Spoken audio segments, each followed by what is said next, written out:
everyone. I'm Gary Nolan. I'd like to welcome you to our program. Today, continuing with our special series on investigative report in health and nutrition issues, we're looking at fluoride, major problem for a lot of people. Unfortunately, with all the good science that seems to exist on the subject of fluoride, you would think that there would have been a great deal of interest to get it out of our water supply. Well, that hasn't been the case. We have to ask why. And what can we do to change that? All that coming up in just a moment. Normally we begin our program with about 5 minutes of health and nutrition information. However, due to the nature of today's program with a very large panel of experts, I thought it would be more appropriate to go directly to the issue at hand. To start our forum on the subject of fluoride, and by the way, most of the people listening to this program today, if they're drinking municipal water, are drinking fluoridated water, is Dr. John Yamianis. Dr. Yamianis is just finished a book with Dr. Peter Duesberg called AIDS. He has also authored a book on fluoride and aging, and he was one of the first of the mainstream scientists who, after looking at the research on fluoride, questioned its safety and efficacy. He's here now. We're going out to Ohio, where he's standing by to share his thoughts. Welcome to the program, Dr. Yamianis. Thank you, Gary. Let's assume for a moment that people in this audience have not been aware of the health movement's efforts to inform the public on the issues of fluoride. I would like for you to bring us up to date, what is current and relevant, to make a case about fluoride and what you feel is the standard of science that should be enough to convince people that they shouldn't have this substance in their diets or their water supply. Well, the first thing, Gary, is, and I'm going to be giving references because people might say, well, who is this person? He's just drawing this out of thin air. But I'll be giving references on each one of the statements I made. No one, I don't believe, would purposely add arsenic to their water supply. And no one would purposely add lead to their water supply. But we add fluoride to the water supply. And the fact is, fluoride is more toxic than lead and just slightly less toxic than arsenic. And this a person can pick up. They can pick up the Clinical Toxicology of Commercial Products, 5th edition, by Goslin Smith, Hodge, and Braddock. It's published by Williams and Wilkins, and it will tell them exactly that. So the first thing is, you don't want to put toxic substances into your water supply. Now, why is fluoride added to the water supply at all? The claim is that fluoride is supposed to dramatically reduce tooth decay. That's the only reason. It's not put in there, as some people might not expect, it's not put in there to purify the water.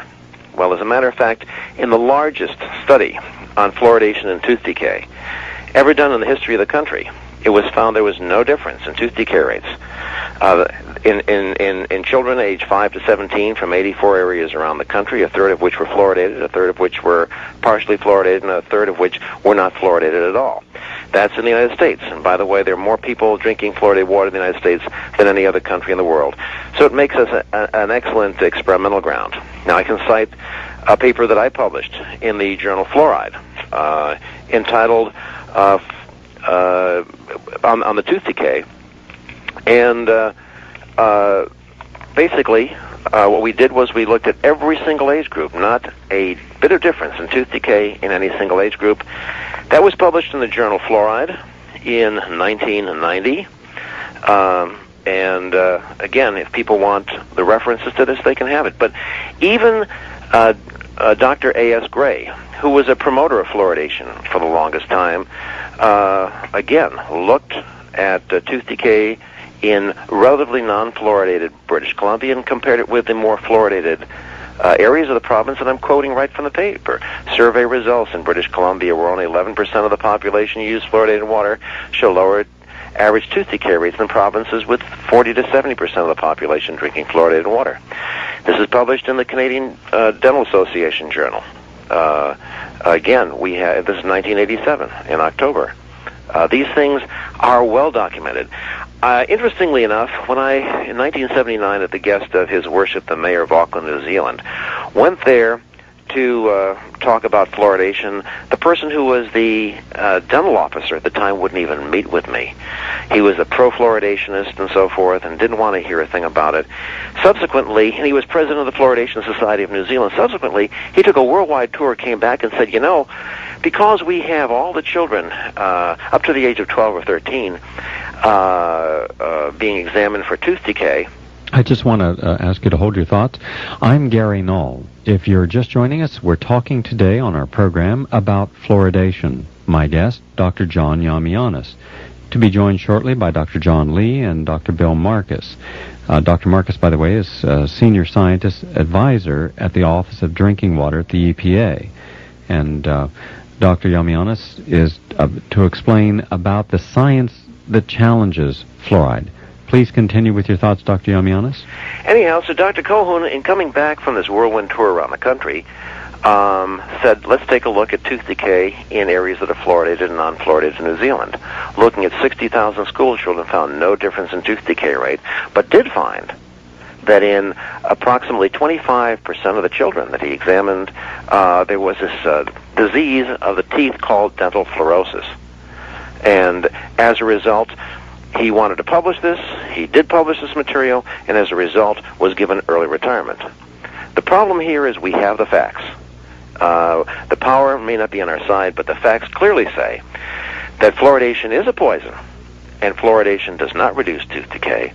And now studies that have been even done by our U.S. Public Health Service show that anywhere from 8 to 51% of the children, and sometimes up to 80% of the children living in what they call optimally fluoridated areas have this disease known as dental fluorosis, and you may see it in your children, the white chalky spots on the teeth that appear there.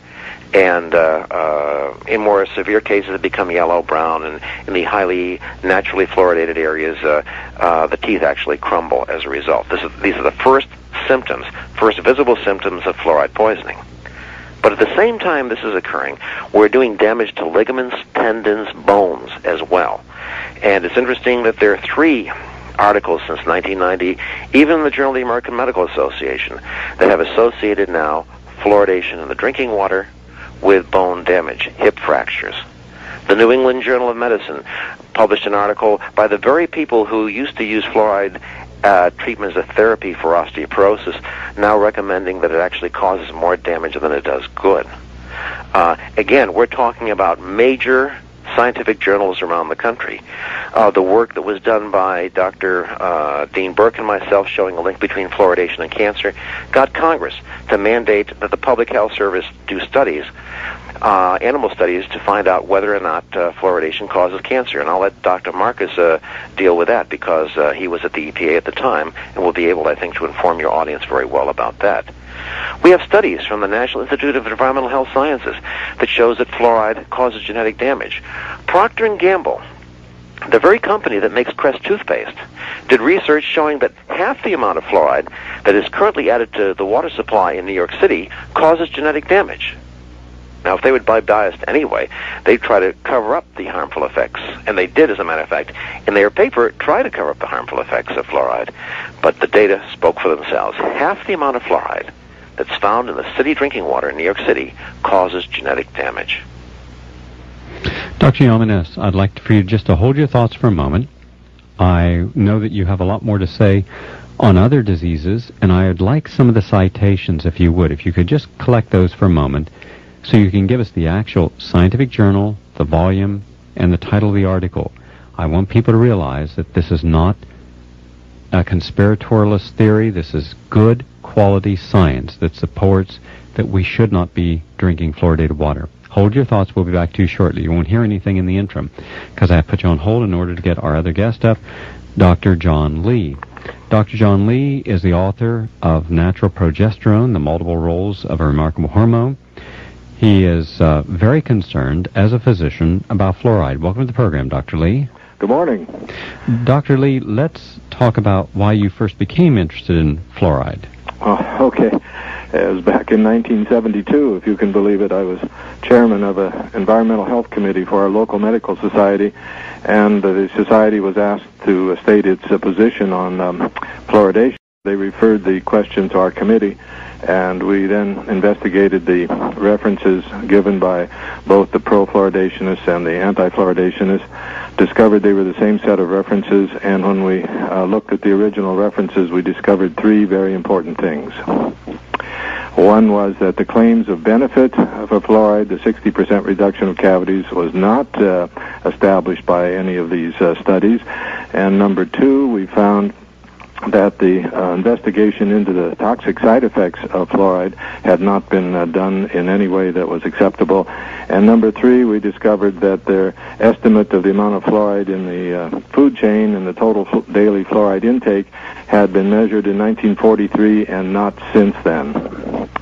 So that when you add the amount of fluoride that we now have in the food chain, which comes from food processing with fluoridated water, plus all the fluoridated toothpaste that were not present in 1943, we found that the daily intake of fluoride was far in excess of what was considered optimal. Mm. You also have to add in the fluoridated mouthwash, which some people I know, and in the school fluoride programs where they give kids solutions, rather potent solutions of fluoride.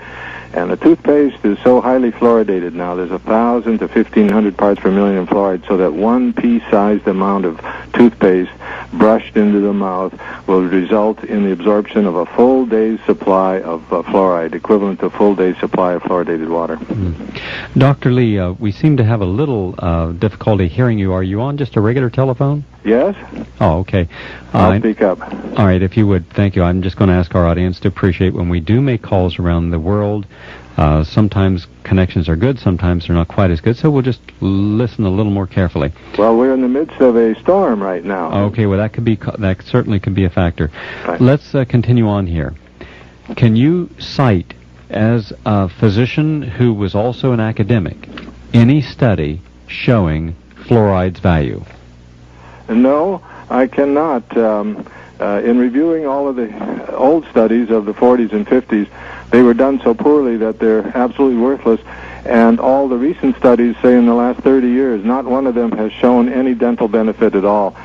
The fact is that children's teeth are better in the United States and in Western Europe, but the improvement in, that is, the decline in kids' cavities, is unrelated to whether the town is fluoridated or not.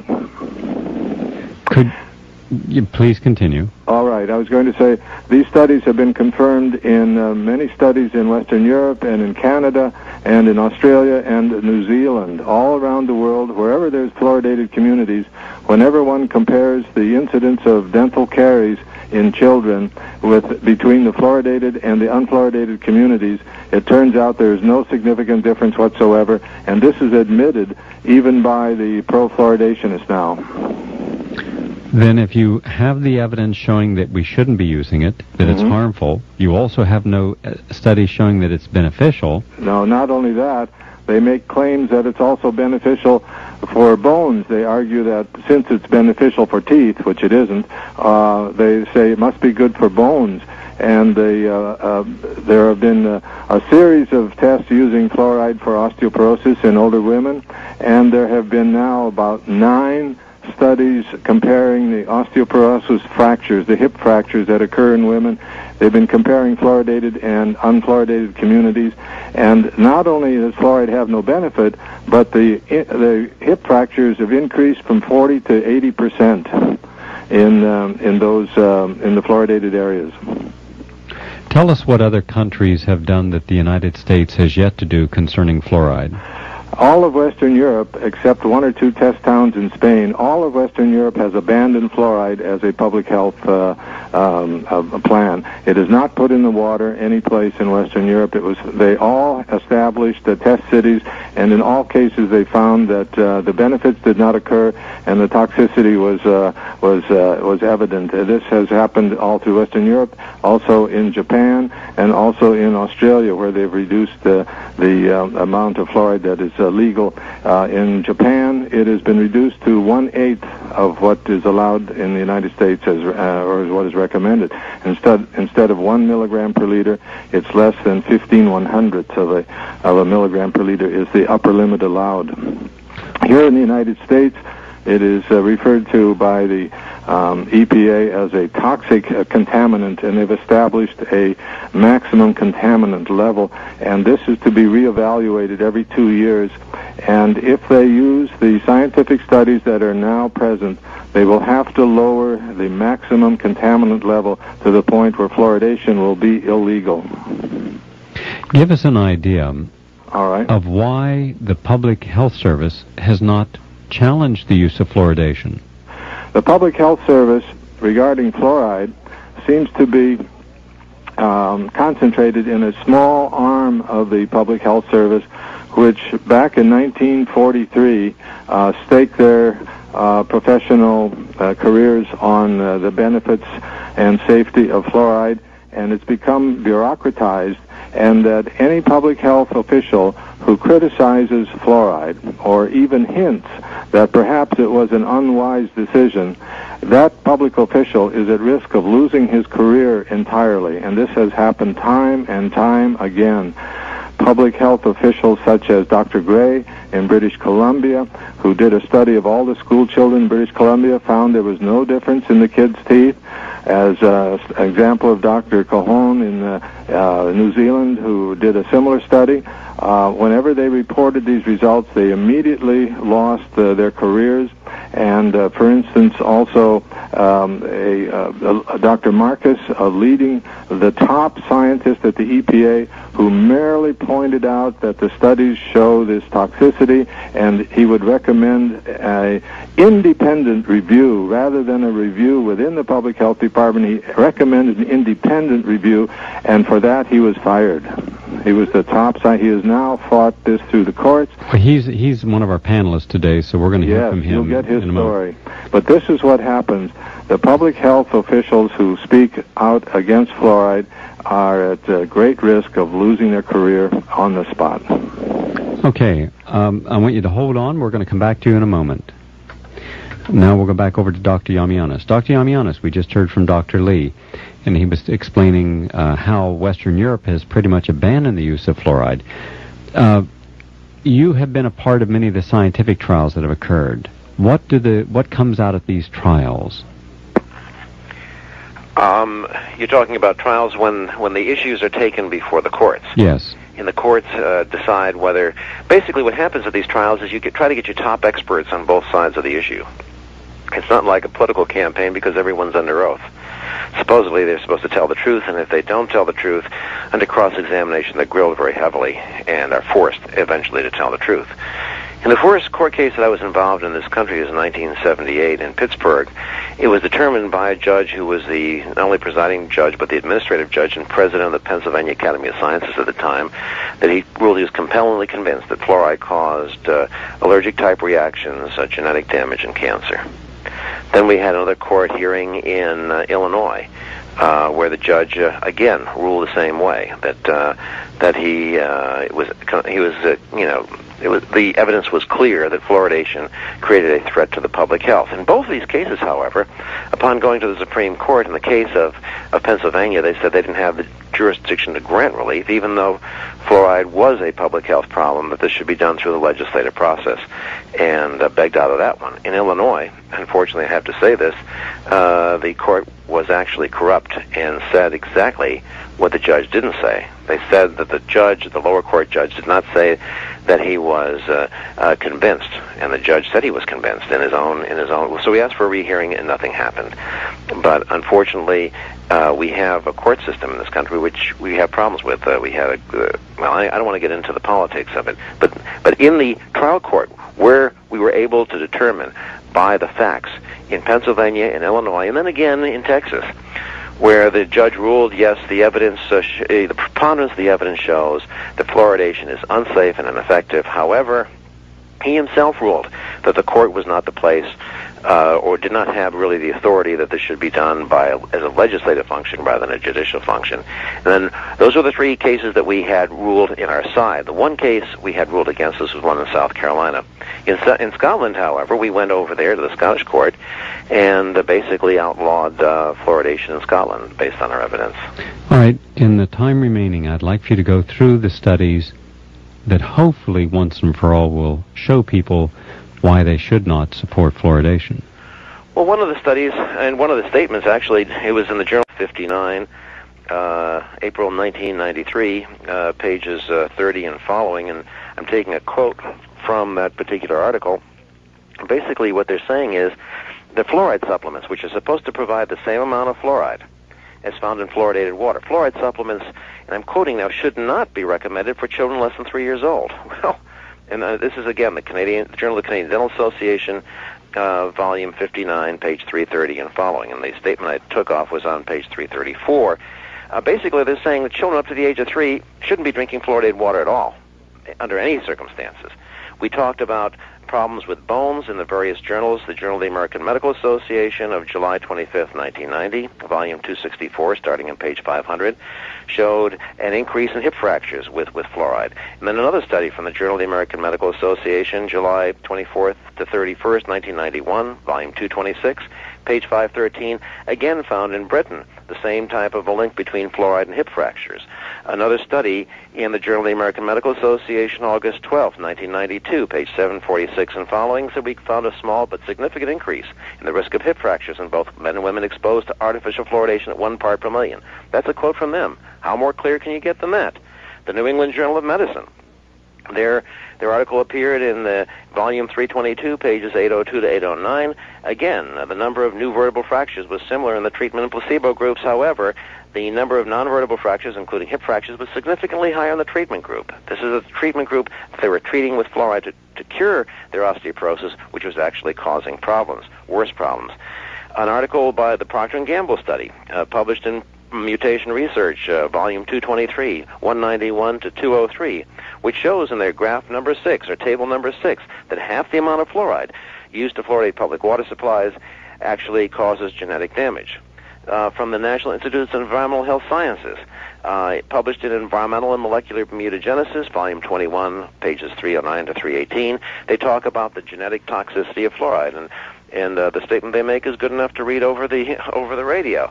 And I'm quoting from their article. This is from the U.S. Public Health Service now. In cultured human and rodent cells, the weight of evidence leads to the conclusion that fluoride exposure results in increased chromosome aberrations. A study follow-up on that, and the pertinence of this is not only birth defects, but also things that cause genetic damage tend to transform normal cells into cancer cells. In the journal Carcinogenesis, volume 9, pages 2279 to 2284, they confirmed that fluoride not only had the ability to transform normal cells into cancer cells, but also to enhance the cancer-causing properties of other chemicals. I can go on and on. The Public Health Service put out another report called Review of Fluoride, Benefits and Risks, where they showed that there was a substantially higher increase in a substantially higher incidence in bone cancer among young men exposed to fluoridated water as those that did not. The the New Jersey Department of Health also did a study and found that the risk for young men getting bone cancer was about 3 times as high in fluoridated areas as non-fluoridated areas. And we did a study confirming the same thing at the Safe Water Foundation. Those other 2 reports were actually reports put out by the New Jersey Department of Health, which you can get from them, and the U.S. Public Health Service. The U.S. Public Health Service study was called Review of Fluoride, Benefits and Risks. Community dental health studies. This was a study by Dr. Colhoun, where he looked at 60,000 school children. Again, found no difference in tooth decay and as related to fluoride. Whether the area is fluoridated or not, there was no difference in tooth decay. That was published in Community Health Studies, volume 11, pages 85 and following.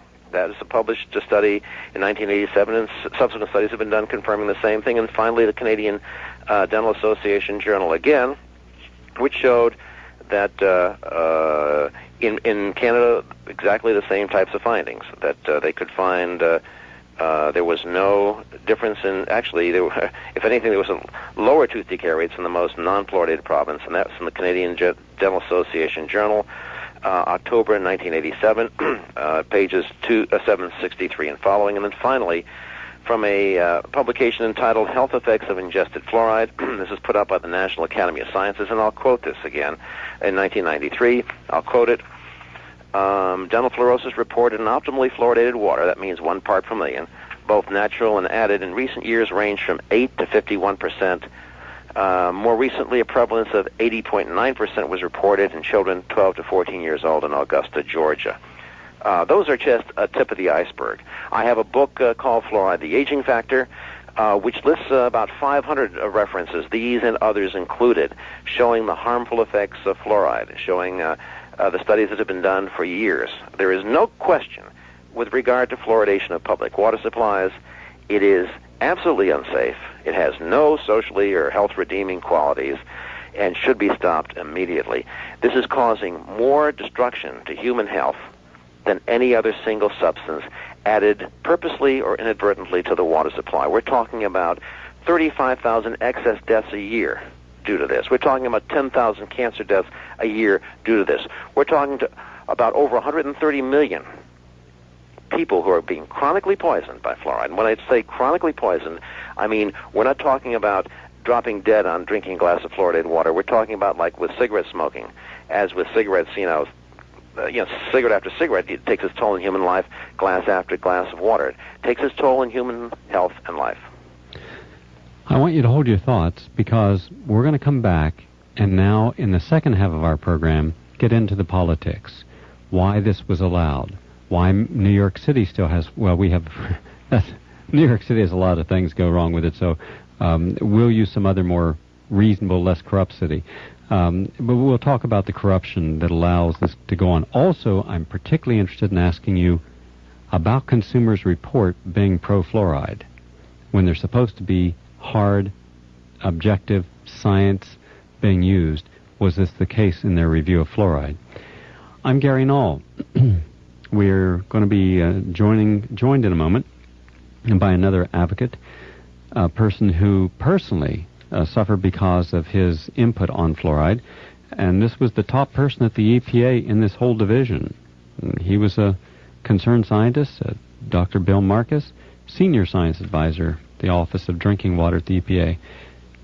And you got to ask, if the top scientists who have no political or economic agenda, and if they find that something's wrong, and they try to warn the public, and they're fired, harassed, or in some way told to shut up, what does that tell us about the honesty and concern for our our well-being that these governmental agencies supposedly maintain? We'll find all that out in a moment. If you'd like a copy of today's program, you can call 212-799-1246. 212-799-1246. Ask for program number 310.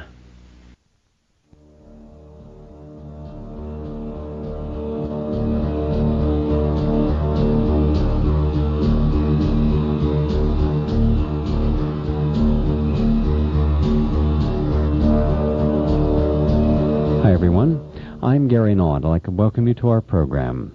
Today we're talking about the issues of fluoridation. We have a group of panelists. Dr. John Yamianis is one of our guests today.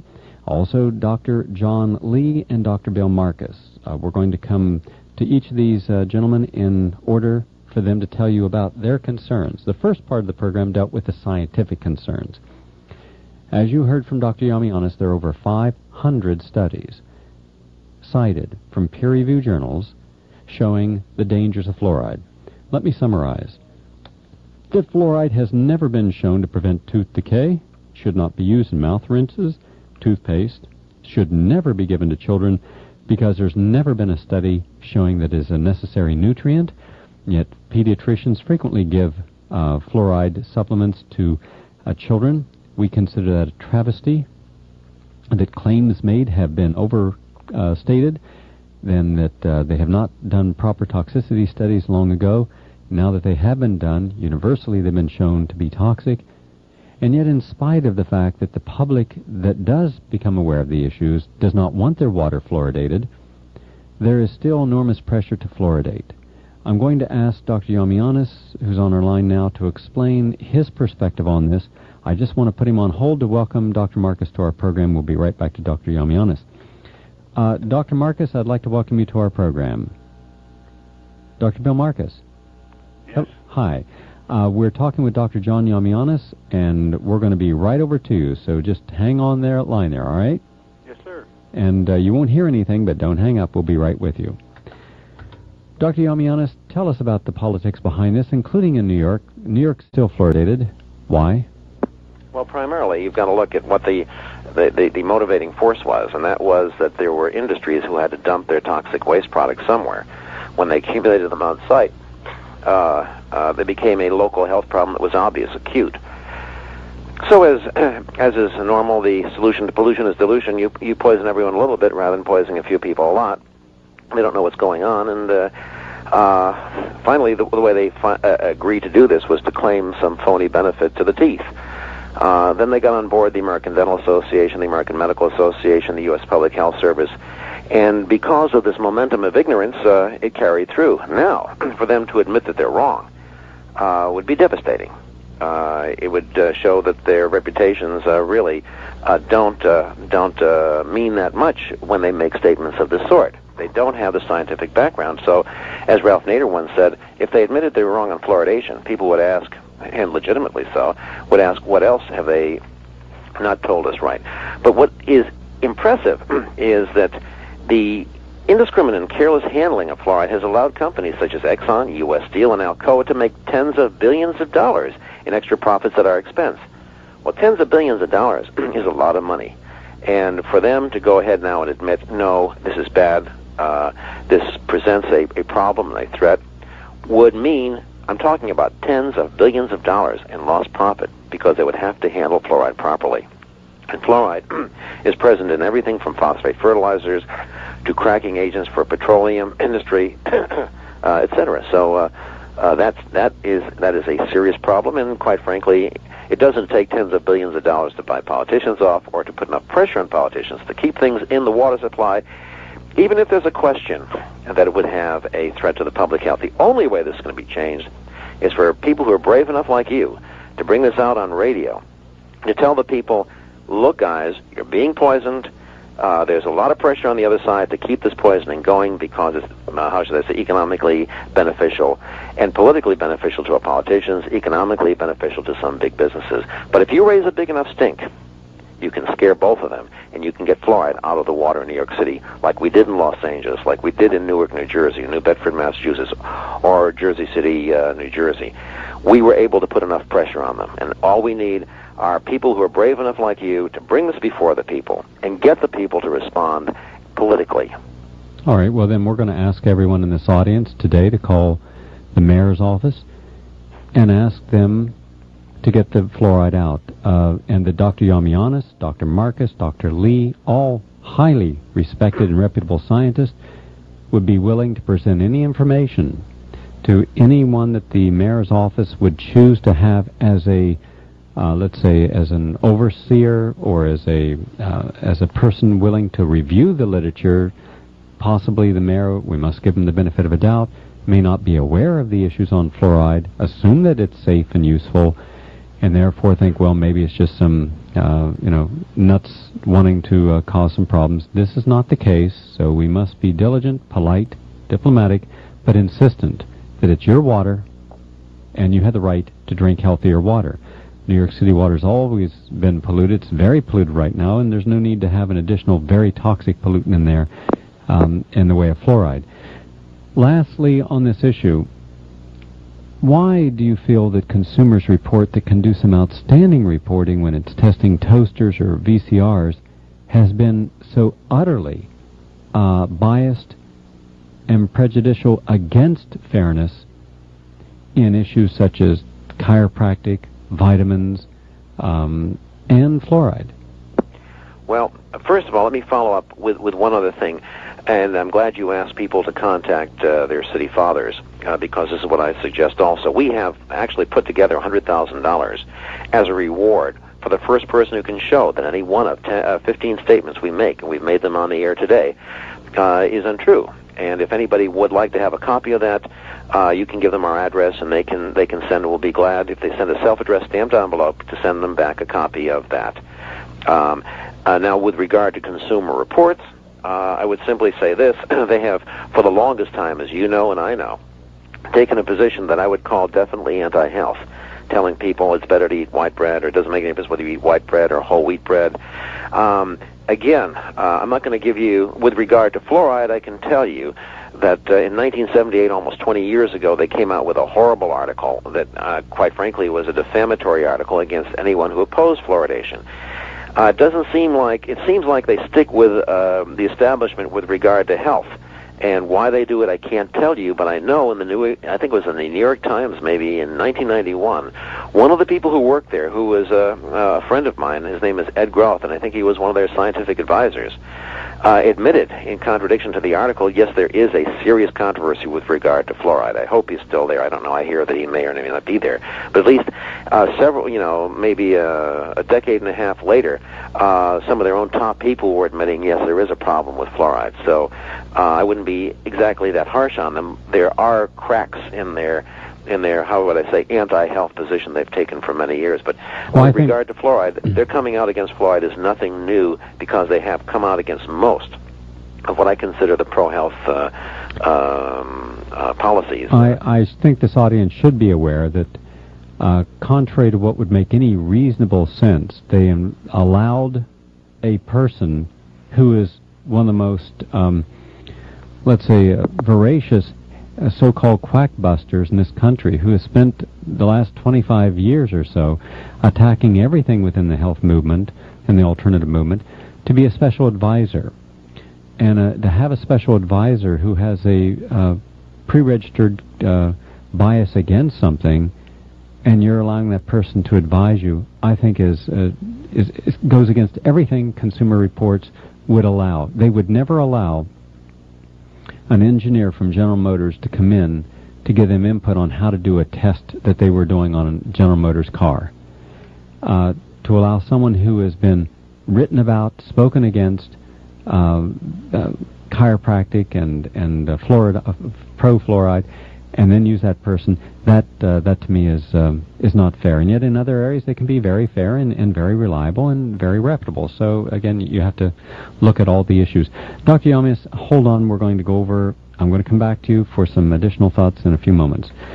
I want to welcome again to our program Dr. Bill Marcus. Dr. Marcus, you are speaking now and I want the public to understand this, as a private individual. His opinions are his own, do not represent those of his employer, the U.S. government.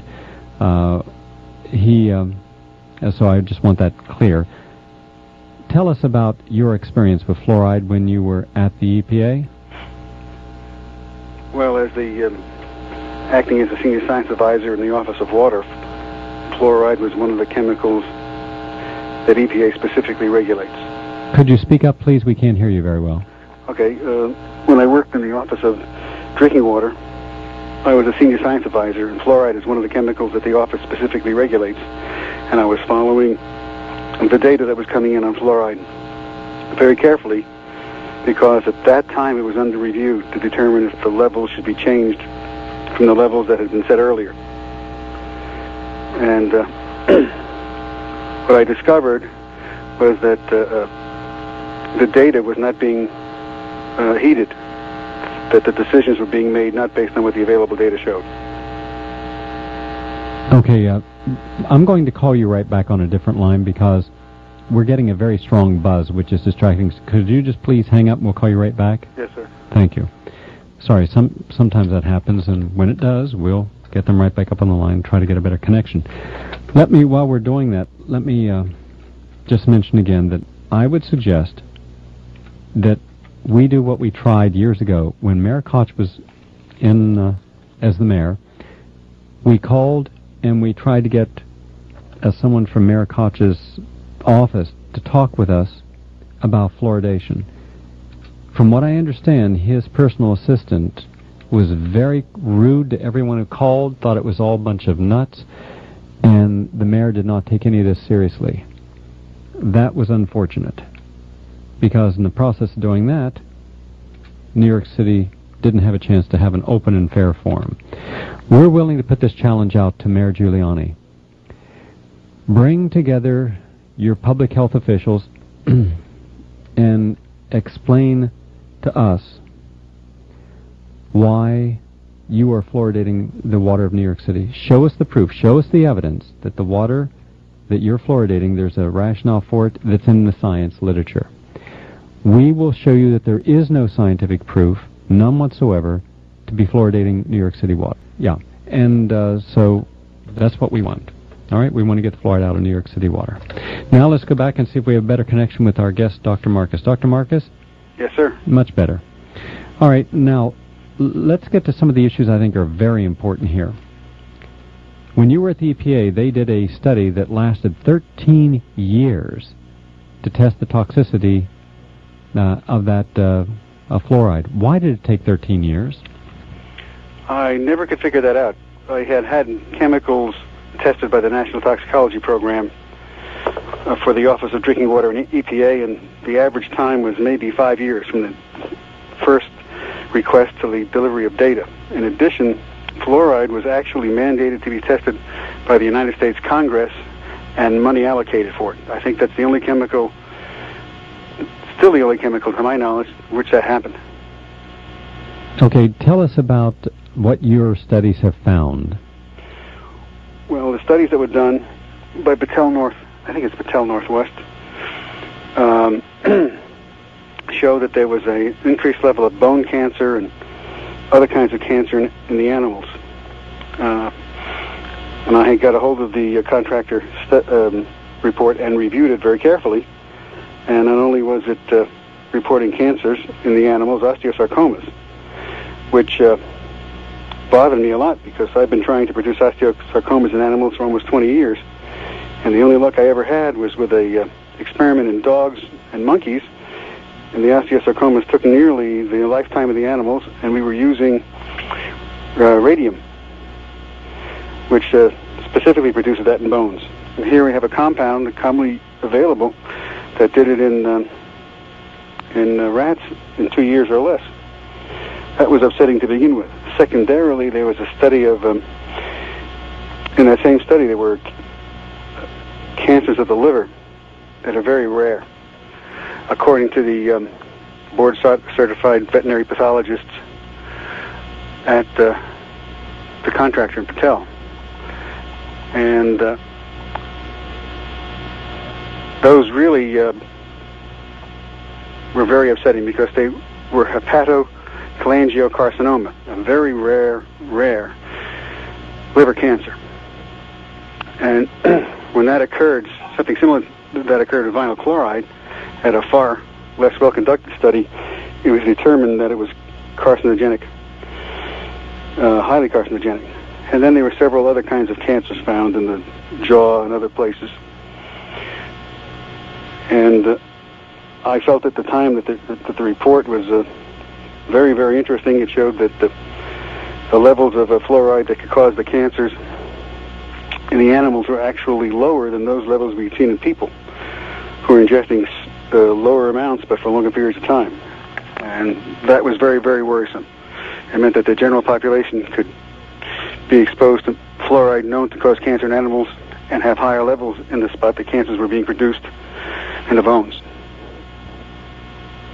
And what did you do and what happened? Well, I went to a meeting that was held in Research Triangle Park in April of 1990, the latter part of April, in which the National Toxicology Program was presenting their review of the study. And I went with several colleagues of mine, one of whom was a board-certified veterinary pathologist who had originally reported hepatocholangiocarcinoma as a separate entity in rats and mice.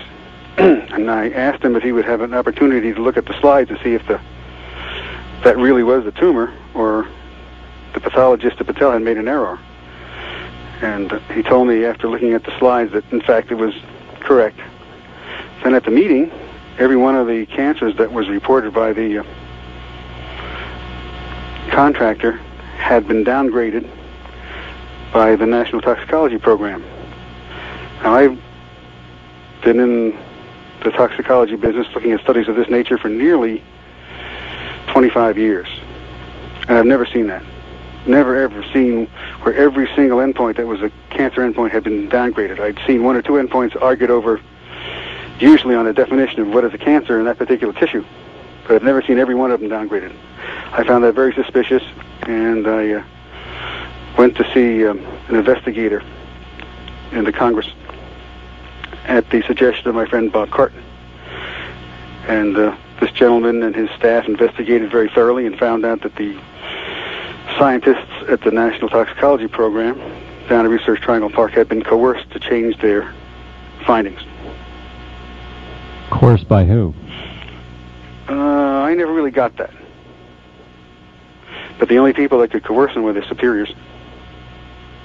Why would they want to coerce them? What were they trying to, who or what were they trying to protect? Well, as you well know,